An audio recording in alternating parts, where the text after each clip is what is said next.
കാട്ടുതുളസി, മറ്റേ ആ കള്ളിമുള്ളിൻ്റെ പ്രത്യേകതകൾ, നക്ഷത്ര ആമകൾ കഴിക്കുന്നത് ഈ കള്ളിമുള്ളാണെന്ന് നമുക്ക് പുതിയ അറിവാണ്. കാരണം അതിൽ ഈ കള്ളിമുള്ളിൽ ജലം ഇങ്ങനെ സംഭരിച്ച് വെക്കുന്നുണ്ട്. ആമകൾക്ക് ഈ നക്ഷത്ര ആമകൾക്ക് ജലത്തിൽ ജീവിക്കാൻ പറ്റില്ല. അപ്പോൾ ഇത് വെച്ചിട്ടാണ് അവർ അതിൻ്റെ ഈ വെള്ളത്തിൻ്റെ പരിമിതികളിനെ മറികടക്കുന്നത്. അപ്പോൾ അത്രയും ഡീപ്പായിട്ടുള്ള അറിവുകളാണ്. അതുപോലെ തന്നെ കാട്ടുള്ളി കൊണ്ടുണ്ടാക്കുന്ന ആയുർവേദ മരുന്നുകളെക്കുറിച്ച്, ഓയിലിനെക്കുറിച്ച്, അതുപോലെ തന്നെ ഓരോ പുല്ലും ഓരോ മരങ്ങളെ കണ്ടാൽ അവർക്ക് പെട്ടെന്ന് തന്നെ തിരിച്ചറിയാൻ പറ്റുന്നുണ്ട്. അതിൻ്റെ മരങ്ങളെ വെറുതെ മരത്തിൻ്റെ പേര് പറഞ്ഞു പോകുന്നതല്ല, അതെന്തിനൊക്കെ ഉപയോഗിക്കും, എങ്ങനെയൊക്കെയാണ് അതിൻ്റെ രീതികൾ, ഏത് സമയത്താണ് അതിൻ്റെ കായ്കനികളും മറ്റും വരുന്നത്. അതുപോലെ തന്നെ ഇപ്പോൾ ഇവിടെ വരുന്ന ലങ്കൂറിനെ കുറിച്ച് ജസ്റ്റ് ലങ്കൂറാണ് അതെന്ന് പറഞ്ഞതല്ല, ആ ഇലകൾ മാത്രമേ ഭക്ഷിക്കൂ. അതുപോലെ തന്നെ എത്ര ഹൈറ്റിൽ വേണമെങ്കിൽ, അത് നമുക്കൊരു പുതിയ അറിവാണ്.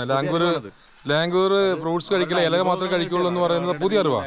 നമ്മൾ ഒരുപാട് ലാംഗ്വേജിനെ നമ്മുടെ മസനഗുഡിയൊക്കെ പോകുമ്പോൾ കാണാം, പക്ഷേ അത് ഭക്ഷണം കഴിക്കുന്നതാണ്. പക്ഷേ അത് ഇല മാത്രമേ കഴിക്കുള്ളൂ എന്ന അറിവ് നമുക്ക് ഇത്രയും ഒരുപാട് ട്രക്കിങ് ചെയ്തിട്ടുണ്ടെങ്കിലും ജ്യോതിഷിനോട് യാത്ര ചെയ്തപ്പോഴാണ് നമുക്ക് അത് ആ ഒരു അനുഭവം നമുക്ക് കിട്ടിയത്.